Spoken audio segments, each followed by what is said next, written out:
And good morning. Yeah, live. And I'm not all dressed up this morning. I've actually only been awake for about 30 minutes. I just finished breakfast and cleaned up a little bit. Still have my coffee. Yeah. Yeah. Oh, boy. It's sunny outside. Let me check the temperature. I know. This is always one of those things. It's like, I should check the temperature before I get online. But I don't, because I don't think about it until I'm online. Right now, it is a beautiful 32 degrees and clear in Harrisburg. It is going to get up to 44 today. But we are expecting rain showers like all freaking night. According to this, it's going to rain all night. The rain is going to fall all night. The sun ain't going to shine anymore. A couple of days here, it's been like, don't know if the sun is going to shine anymore. It was pretty bad. Yeah. It's good. So, as the title of this post says, today is the first of the last. It is the first day of December, which means it's the first day of the last month of the year. So we're like, come to an end fast enough for me. Oh man, this has been a shit year. This is probably one of the worst years I've ever had to go through. And it's not over yet. It still has like 30 days to screw with me. Nothing new on the job front. The job I thought I was going to hear from that I last interviewed for, they've ghosted me as far as I can tell. So I had thought I might hear something from them before the beginning of December. No, that didn't happen. Hold on, I gotta unplug my phone. Hold on.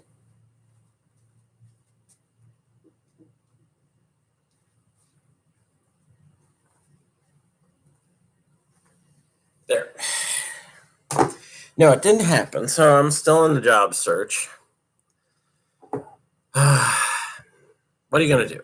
I thought I had a shot at that job. I haven't heard anything, so I don't know what's going to happen. Apparently, they thought I didn't have the proper requisite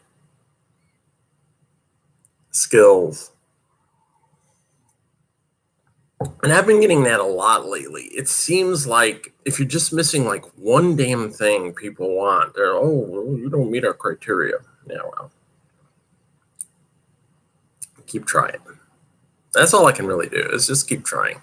I've got about $3,000 I can sit on now for, take it easy. It'll get me through at least until February. I'm pretty certain about that. As it is right now, I think my goal is basically win the lottery between now and the end of February, really. Apply for Social Security in February. I think that's what I'm going to apply for, either January or February. So, start collecting Social Security because it looks like, I can't find a job. And then get back into writing. I didn't do any writing this week. I haven't been doing any writing. And again, it was really a case of I just been kind of like lazing out of late. I don't feel any drive to get back into my writing right now. And then maybe that's a good thing. Because if I try to force myself to write something, it's going to come out kind of shitty. And taking 6 months off from writing probably is not a bad thing. I'm hoping that all these things that are really like pestering the shit out of me are going to go away soon, and I can get back into something. So.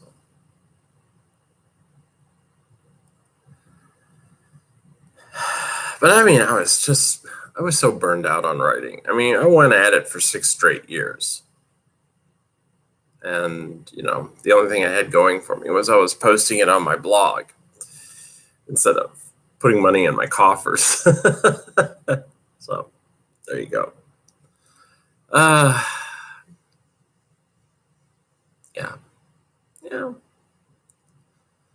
It's not a bad thing to take a break.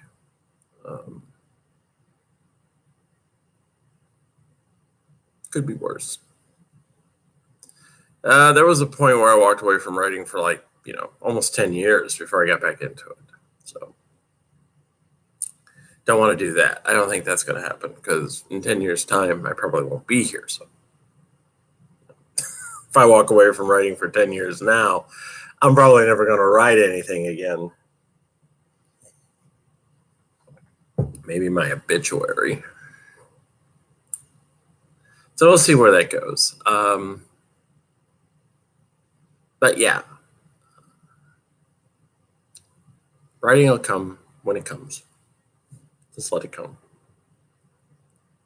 But several of my friends, they completed NaNoWriMo, which ended last night. I will make a post on my Facebook wall congratulating the ones I know who did it. I think it's important. I think it's important to do NaNoWriMo. It really is. And it really is. It is a good exercise to get in there and work. I just can't do it anymore. I mean, I did it a few years running. I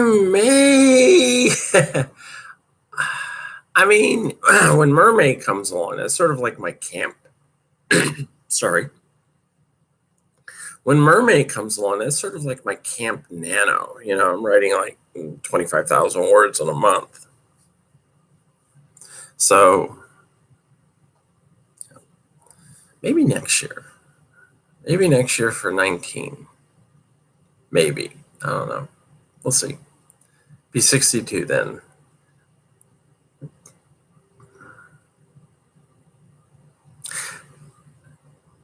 There is a part of me that really would like to do it again. I know, it's weird. And I know one of my friends, Catherine, she's always saying, I always tell myself I'm not going to do NaNoWriMo, and then she does it. And then she completes it. And she's done it years and years and years in a row. I mean, literally every NaNoWriMo, she's finished it. So she's persistent, really. Persistent and tenacious, I guess, is the best way to put it.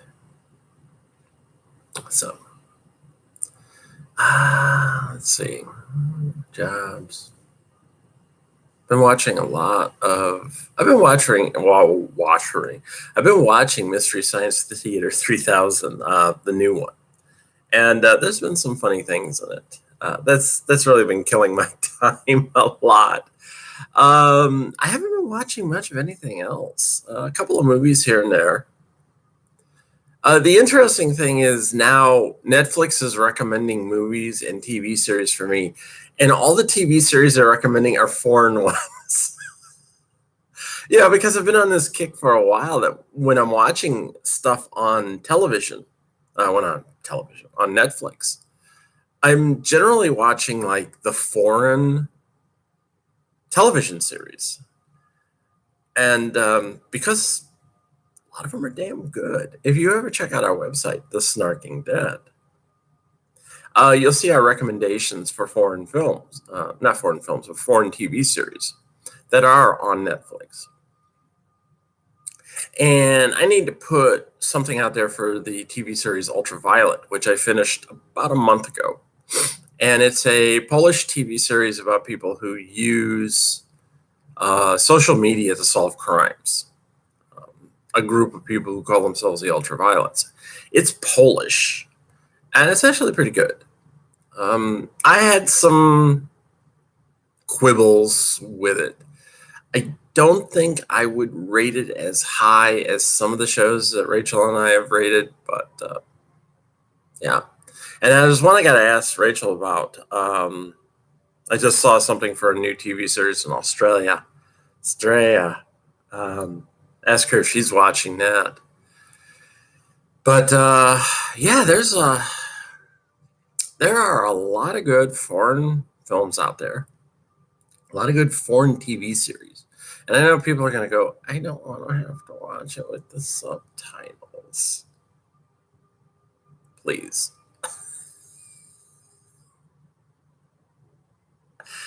Especially my friends who are writers.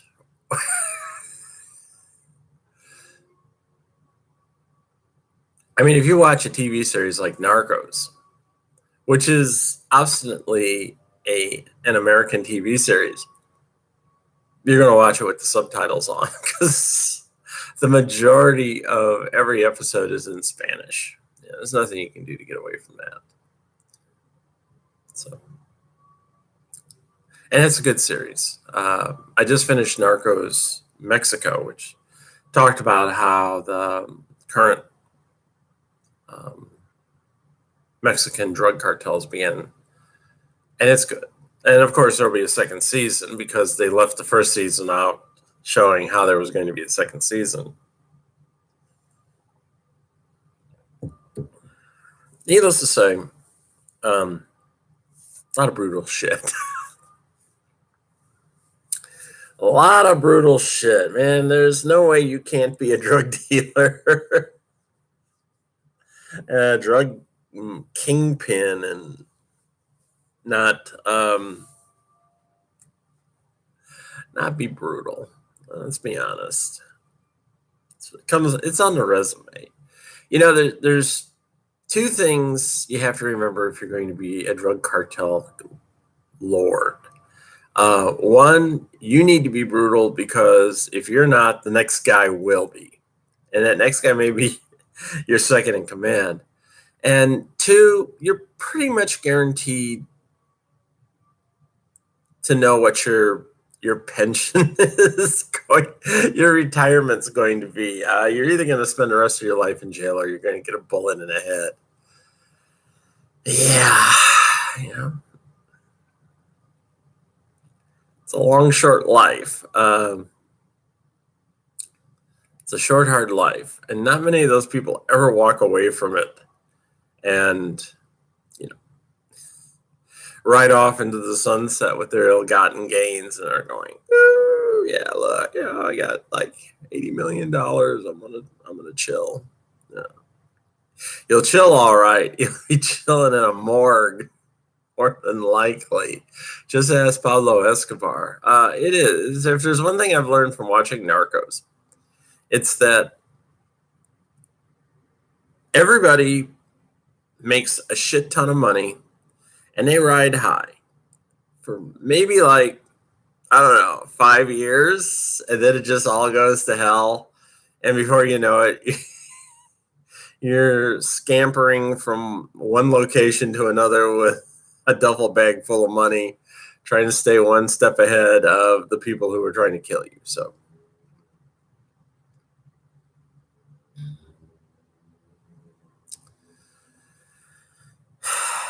it's not the job for me.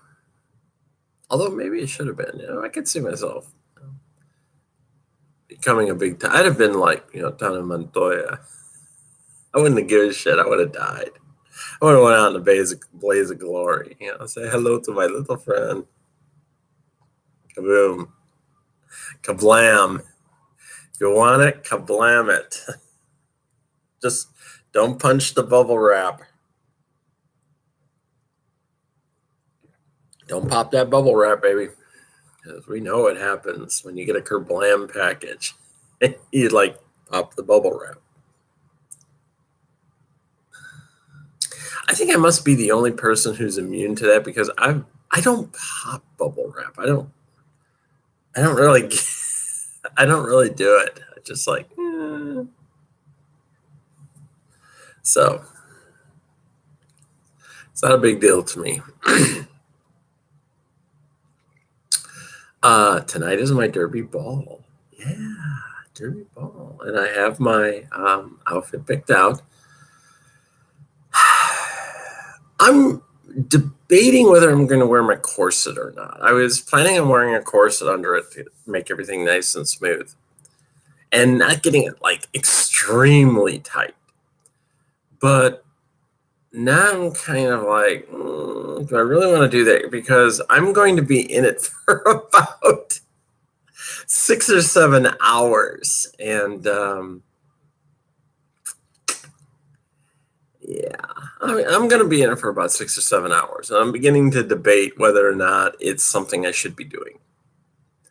I don't know. I've got all day to worry about it. So I know. I think probably 99.9% of you are going, don't wear the corset, Cassie. What's wrong with you? But yeah, I've got my outfit picked out. Nice poofy skirt. So it's going to be fun. I'm looking forward to it. That reminds me, I got to pay my dues today. And I also got to find out if we have practice tomorrow. It's a bring your own bottle sort of extravaganza. There will be beer there. We were told that someone's donating a keg, so there will be beer there. But it is a bring your own bottle, and I bought an 8-ounce flask and I filled it with cognac. In fact, I filled it with cognac last night and drank it because I felt a cold coming on. I've been having this congestion off and on. And there are a few times when I get some like really bad sneezes. So it's like, I recognize the signs. Something wants to happen. So last night I got out the flask and I was watching the movie The Witch and drinking cognac out of my flask like I knew what I was doing. And much better today. Didn't get a hangover. And the reason I'm taking an 8-ounce flask is because when that flask is empty, I'm done drinking then. That's it.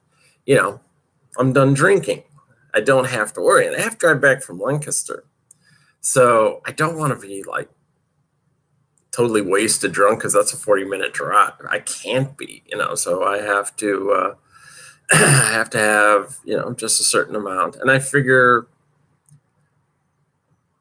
by 9 o'clock, I'll be done. The shindig starts like at 6, so by 6:30 really. So I figure by 9 I'll be done, tipping back, and then just chill the rest of the night and drink water. And be calm and cool and have fun and enjoy the festivities. It sounds like it's going to be a lot of fun. So I'll talk about it next week. Who knows what's going to happen? I'll probably get some pictures. Pictures. Yeah, of course I will, because I'll have my cell phone with me. My mobile. So yeah, derby ball. Yeah, it's going to be fun. I have completed my 22nd practice, which means I have 10 practices to go before I hit the minimum requirements for officially being a member of the team. So, and I think we've already figured this out. If I stay on schedule, we don't have any weather-related incidences, right around Christmas time, I'm going to hit, practice number 32. So, yeah, I'm excited. It's getting there. But there's something else I have to be excited about. Yeah. So as I was saying in the last video, the practice before I recorded that video, I skated 25.5 laps in 5 minutes, that was a personal goal for me. So I was like, wow, 25 and a half laps. I'll just shoot for 25 and a half laps all the time. And I went to practice on Sunday, because we have Sunday practice. Well, we have, practice.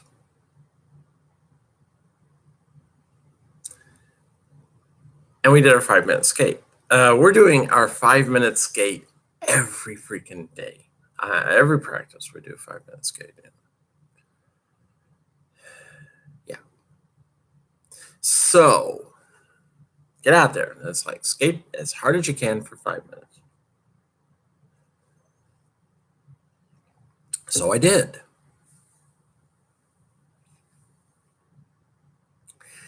And when it was all said and done, I'm clicking down, I'm clicking down, I'm clicking down, I'm clicking down. And when they called time, I looked down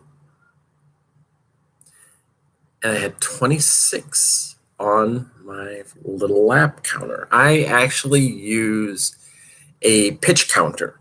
I went to Dick's Sporting Goods and I bought a pitch counter. So when I'm going around, I'm clicking off the laps as I go around.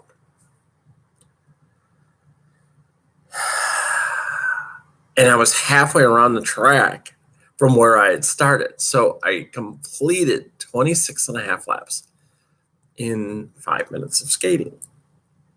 If you do the math, and I did, that came out, it was like 506.7 or 8 or something like that. I have to go back and absolutely look. But I was like 7 seconds off. I mean, it was just short of 7 seconds. It was like 506.8. Even the coach that day, she came home and she goes, "You almost did it." I was a half a lap short of doing a 27.5. I really was. And I know where I messed up on that. I know where I messed up. So I really was like, when I got home, I was flying high. I mean, I couldn't help it. That's the closest I've ever come to a 27.5, was 26 and a half laps. So it's like, I can do this again. I can. So the next practice, we have another one. And we did a real 27.5. The coach that night, she told us, everybody skate 27 laps. This isn't a case of you skate for 5 minutes and then stop. Everybody skate 27 laps and we'll tell you your time. My time that time, I was pushing it, but not as hard as I had. And when I got done, I was told, you did a 26 and 5, but your total time was 5:13. So I was like, I did 27 laps. I was 13 seconds short, which when you work it out, it's it's actually just slightly less than half a second a lap. It really is. It just drives you crazy when you think about that. It's like, I was only half a second off a lap. When you're at 27.5 speeds, in a second, you'll cover like 16 and a half feet. And seriously, it's like you cover half a meter. So you're covering 16 and a half feet every second, which means basically being a half a second off, you're covering like 8 feet less per lap than you should be. And the track is 180 feet around.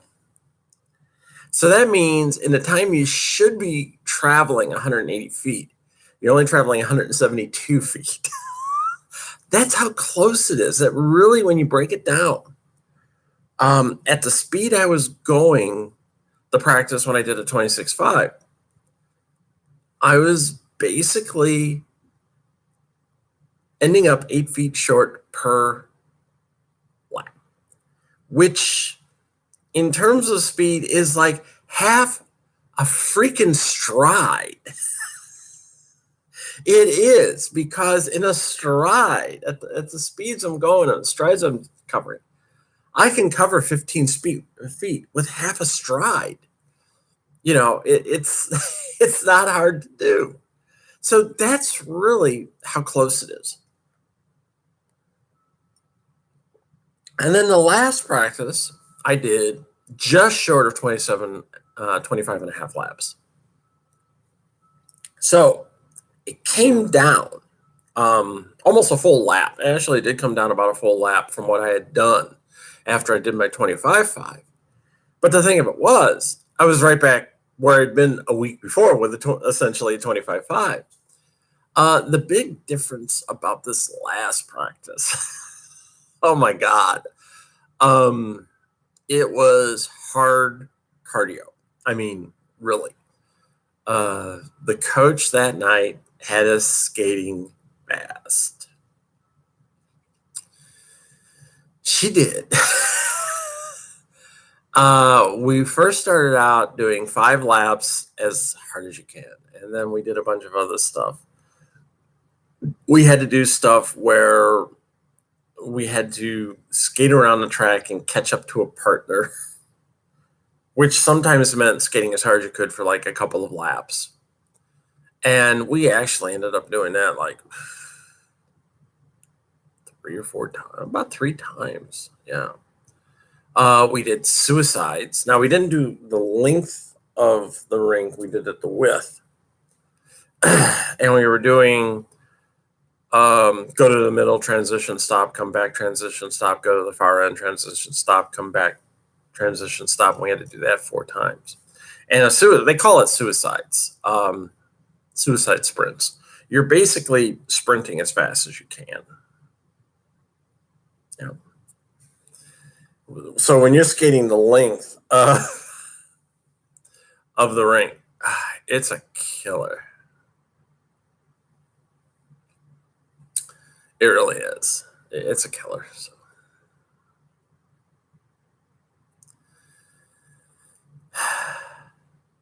And then right at the end, the penultimate thing we do is the coach is like, okay, I want to do a 1 in 13, which is, of course, 1 lap of the track from a standing start in 13 seconds or less, which I can do. I'm pretty much fixated right around like 11.3 seconds. I can do that. But we did 2 of those. And then it was like, okay, let's skate for 5 minutes as fast as you can. So it was the last thing we did that. And I still did over 25 laps. I did almost 25 and a half laps. And part of me was kind of like upset that I didn't get close to 26. And there were a couple of reasons why I didn't. I mean, I was trying to push as hard as I could. At one point, I slipped. I mean, really, I was going into the turn and I slipped. And it was just like, I got to bring myself back together. There's the 2 seconds lost right there. Because you slip, you slow up, you got to bring yourself back up to speed. So there's a couple of seconds lost right there. And there were a couple of other instances where I had to coast. Actually, there was one instance where I probably coasted for about 50 feet. It happens. But I reminded myself when I got home, Jesus, with all the cardio stuff that we did. Yeah. 25 and a half laps. When really my thighs were dying. They were dead by the end of the night. There were a couple of times when I was pretty winded during practice. And it's been getting like that. We're doing hitting now. So there's a lot more physical exertion going on.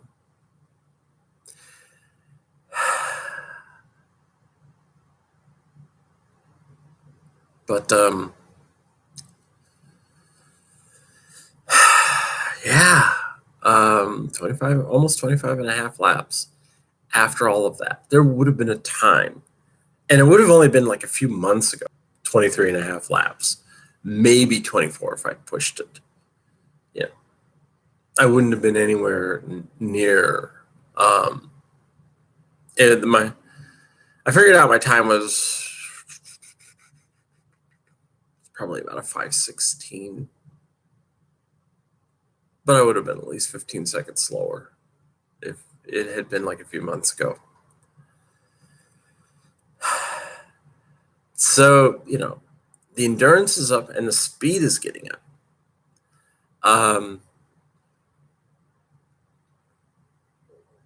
And this time it's like I'm so close I could taste it. I don't dread doing the 27.5. I don't dread doing the 5 minutes of skating. I used to all the time.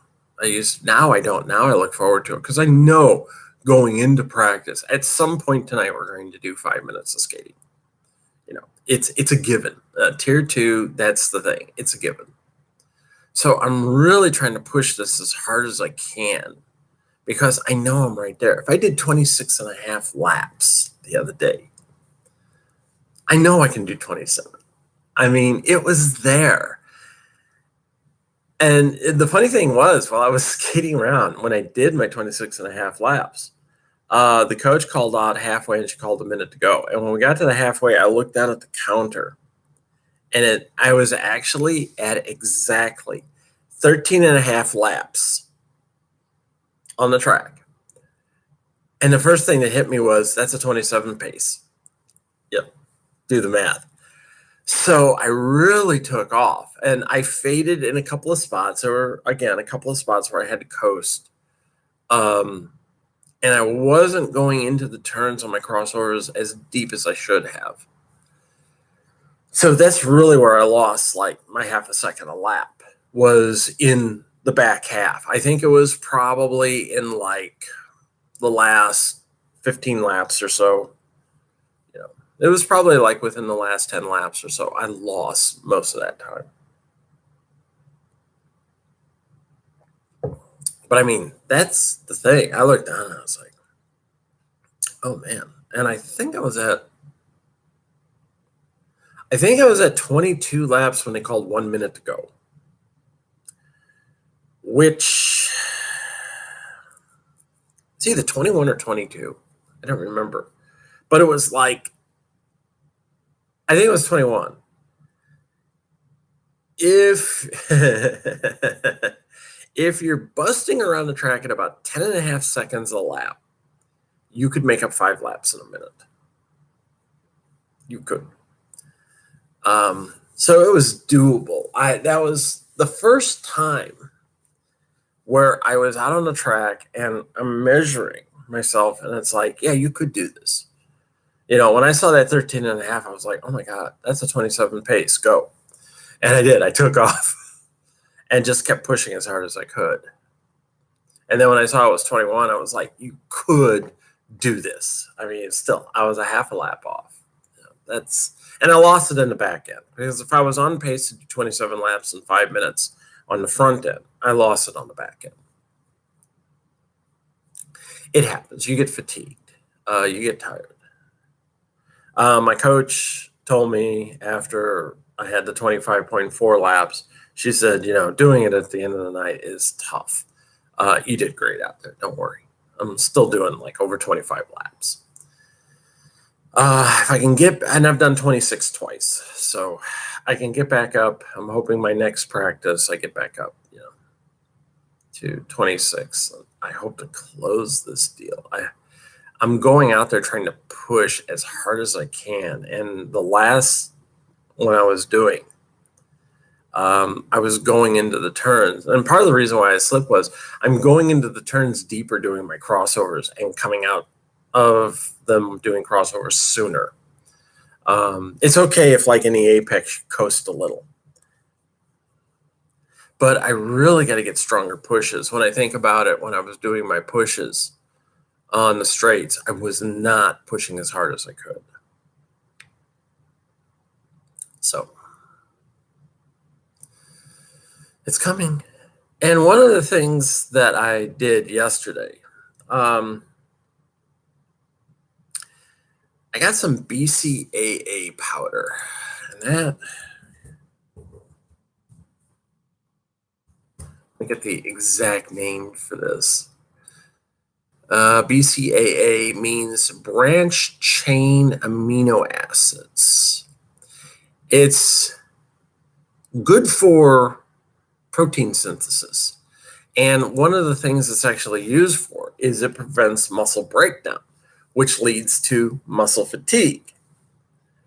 As my one coach, Anita Blade, told me last year, you're 60 years old. Your muscles are not going to recover at the same rate that a woman who is 30 years old, muscles are going to recover. It's going to be slower. So the thing you have to do is you have to work on not losing muscle, not getting a breakdown of muscle between practices, and allowing it to regenerate properly. And bonded chain amino acids help with that. Jammer from York, oh shucks, she was the one. She uses it because she does a lot of working out. She does a lot of weights. And she told me, go with that. She says, that stuff is really good for helping build your muscles back up. And really, that's what I need, because I did feel my last practice, I could feel the muscle fatigue. I really could. It was there. It was obvious. It existed. And yeah, so I started doing that. I actually drank 40 ounces of water last night with BCAA. Tomorrow, when I go into practice, I'm going to fill my canteens. I'm going to fix them up before I leave so that the BCAA powder is in them. So when I'm drinking that, it's helping to reduce that problem. Because I want to close this. It's December. I will want to have my 27.5 before the end of the month. Yeah, I really do. I want that marked off. It's like, you did 27.5, you're done.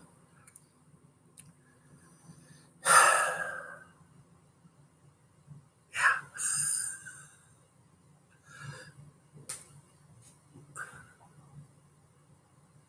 Because once that's out of the way, that's really been my hobgoblin, so to speak, is my 27.5. And once I get that out of the way, man, it's just like, just go. I can get the rest of it. The hitting, I'm starting to get. Paceline work, I'm starting to get. Pack work, we need to do. It's coming. Yeah, it's coming. I love it. Love it.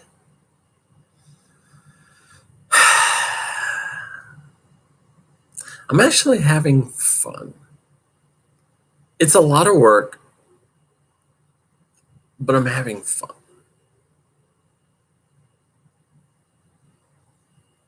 And that's something that I wasn't having for a long time.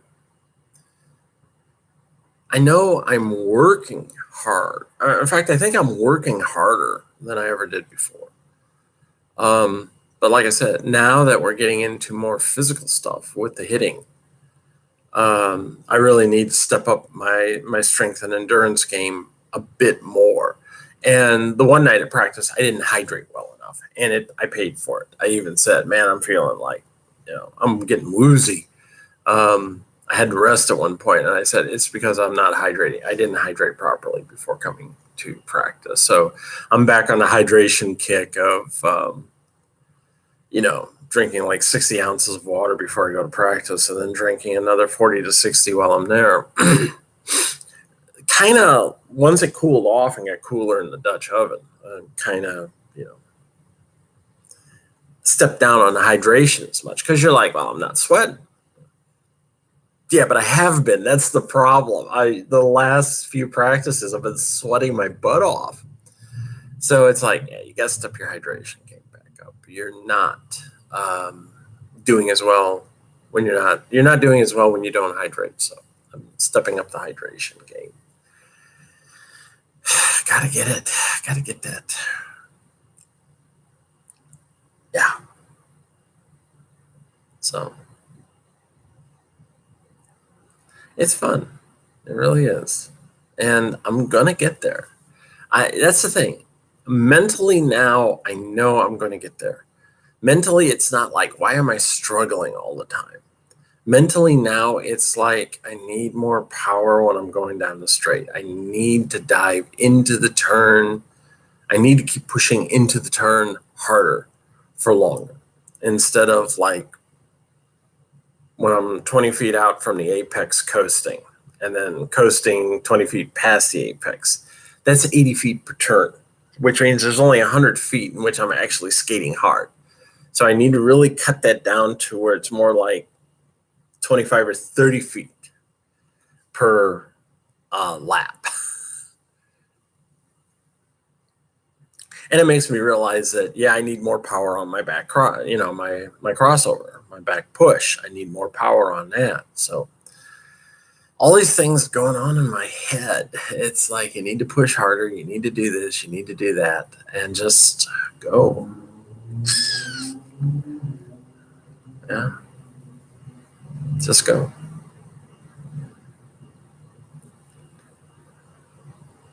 Mentally, I'm ready for it. Mentally, it's there. So if mentally I'm there, then I'll get there physically. I will. That's what's good. That's what I like. So this is, it's a short video today. Yeah, only at just under 42 minutes. So happy December. Starting December. Rock into December. That means it's a Christmas season. If you haven't already put up your tree, go ahead and put it up. I don't put up a tree. I have really no place to put up a tree. And it's just me here anyway, so who cares? I started thinking about that, and I seem to recall that my family, we used to put up the tree like the weekend after Thanksgiving. So that it was up for like a month. Nowadays, I don't put up a tree at all. I really don't care. The holidays don't really mean as much to me anymore. So, it's just you don't really care. And that's kind of how I feel. It's just me. I don't really care anymore. So, but I've been using my Instant Pot a lot. I cooked beef stew this week. I cooked more chili, and I cooked a breakfast Scrabble, which did not turn out as well as I expected. I actually had to throw it in the pan and finish cooking it. And I think it was because the recipe called for the top to be covered with tin foil. Well, guess what part of the breakfast Scrabble didn't cook properly? Was the top where the tin foil was. So next time I'll just leave the foil off and see what happens. But it was pretty good. It was a combination of hash browns and eggs and sausage and scallions and a bunch of stuff like that. It was actually pretty good. And the thing is, I've got leftovers. I've got 3 containers worth of leftovers. So there's there's breakfast for one day and dinner for 2 others. It really is. I'm starting to use it a lot more. And I've got a baked potato in there too. I probably am going to have that for lunch. And really, to heat that up, I just slice it open, put it in a pressure cooker, pressure it for about 10 minutes, and then, bring it out after it cools down, and it's ready to go. And that's the one thing I like about the Instant Pot is a lot of times when you microwave old baked potatoes, they taste funky. This actually like softens everything up again. So it's like a fresh baked potato. I recommend it. It was essentially my Christmas gift to myself so that I could get into cooking more stuff. But the beef stew I made, a lot of carrots, a lot of potatoes, stew beef. It really is just like, oh, this is really good. Good protein, good carbohydrates. A nice warm weather meal. I got to figure out what else I'm going to make now.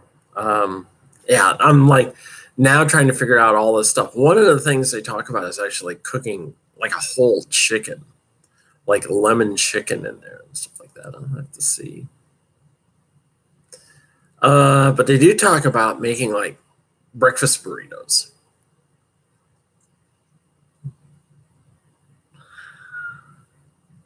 We'll see. But it's been a lot of fun, and I like the fact that I'm able to cook here. I'm making all sorts of hard-boiled eggs. I broke 3 eggs yesterday and I dropped them on the floor, which was the first time. And I knew it was going to happen, and it was a mess to clean up.